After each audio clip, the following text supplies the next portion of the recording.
Welcome back to Nick Lenz's Doctor Who review, episode number.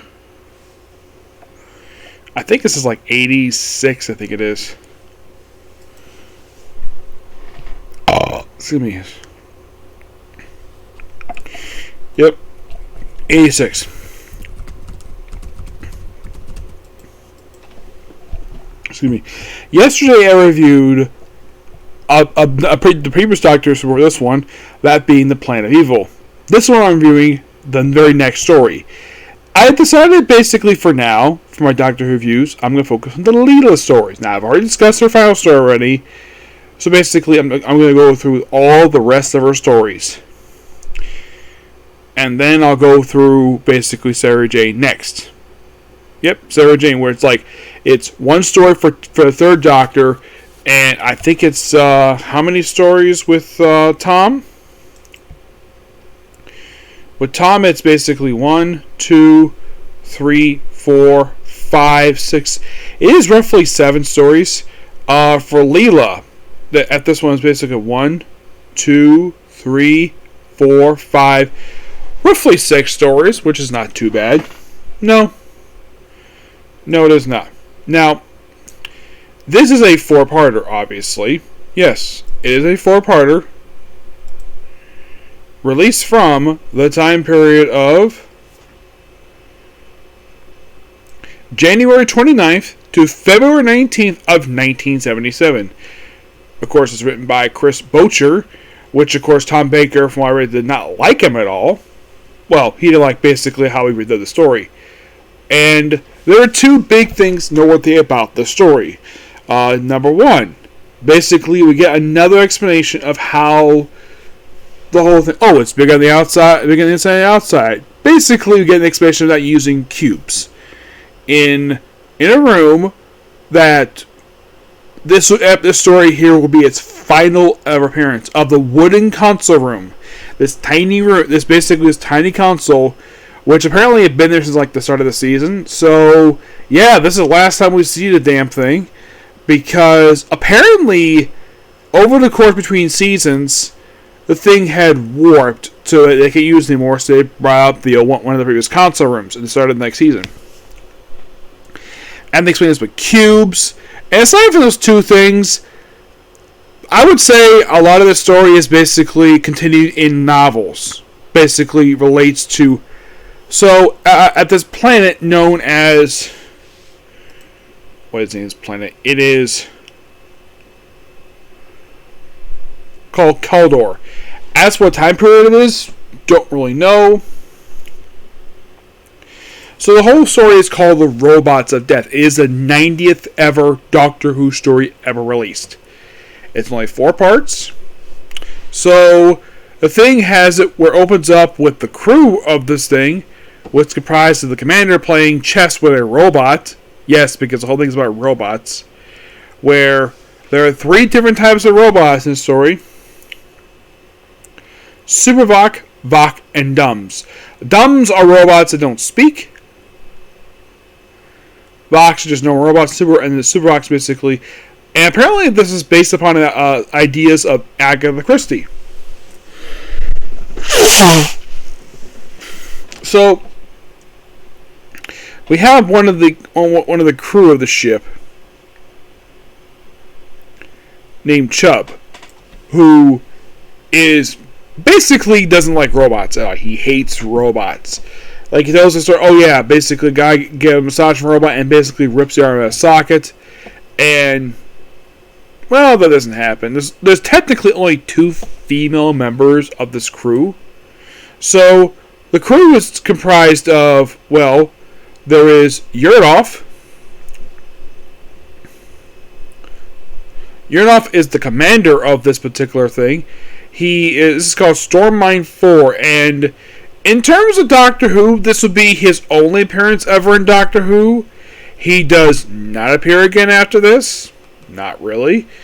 The other crew members are Doss, of course, Chobe. If I can find the actual stuff. Okay. Pol, Koss, Borg, Zelda, D84, that's basically one of the robots, is a dumb. who actually talks. Yes, despite the fact that his type robot doesn't talk. Apparently, it was due to some kind of error that allows them to speak.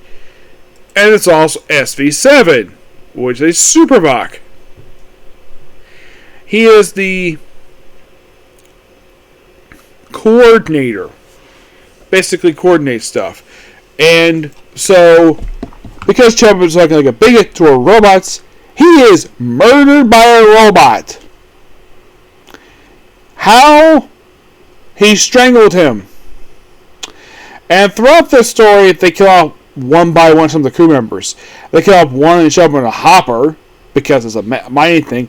As for the TARDIS, it just pops inside one of the scoopers, and he says, "Why were you in the scooper?" Because trying to get out, we're travelers. Oh, a little backstory of the planet I read. Apparently, it was set up by colonists. The people know it was set up by colonists, but apparently, get this, the people are so arrogant on this planet, they apparently do not know the word Earth at all. They have no idea about Earth. And one of the members of the group, I think it's Toss, I think it is, where she's a descendant of the founding 20 of the colony. And the whole thing about this particular expedition is find these particular minerals and get rich. That's really the whole point of the thing. They do explain there was a science that one of the crew members' brother was killed in the previous expedition, and he does explain later on that he actually did try to save the person. He wasn't very arrogant as everyone thinks he is. But, so, like usual, because there's murders happening, let's blame the doctor. Despite the fact, number one, he may be kind of strong for basically human-like persons, but he's a Time Lord. He had nothing to do with these murders. For a simple reason. He doesn't know these people at all. He does explain the whole thing about robots. And at one point in the story, he basically brings up the Titanic. And I think it's Lash is like, what's the Titanic? Yeah, they have no idea about Earth at all. That, you see, they apparently have no idea Earth even exists. As what time period this is set in, don't know, because they go different time periods. I would say it's probably somewhere in the future. What year? Don't know. I'd say it's probably like the 30th century or 29th. Who knows? I have read it's confirmed to be 29th century. So, and they mentioned about this one particular scientist in this story who was specialty was robots. Taryn Capel. Yeah. The guy is a massive dick. And here's the weird thing about this guy. So, at one point, this man was dead, and then he's actually alive. Of course, the dumb, the one who works at B84, he didn't realize, maybe that he actually changed his appearance. Maybe he got his facelift. He didn't think of that. Also, the doctor proceeds to save the Sand Miner by having him cut the power off via sabotage. And it's a good story. I do like it. I think it's probably a much better story than some of the idiotic stuff that happened during the Face of Evil. It had some interesting ideas with it, but this one, I would say story-wise, is executed a lot better than Face of Evil. That one was only noteworthy for debut of Leela. And that was it. This debuts basically, it shows the concept and his last appearance of a room. That's basically it for this one. But it is overall a really good story. I enjoyed it. Yep. And with that, basically, for Tom Baker, I have 19 stories left to go for him. Yeah, I've been sticking with Tom Baker for a while, but I will be doing one third Doctor story. I want to discuss basically his companions. Because when I finish Leela, the plan is to go through the remaining Sarah Jane stories. Which overall, there's about 7 left. Once I go through her, it's on to Rama, the second Rama.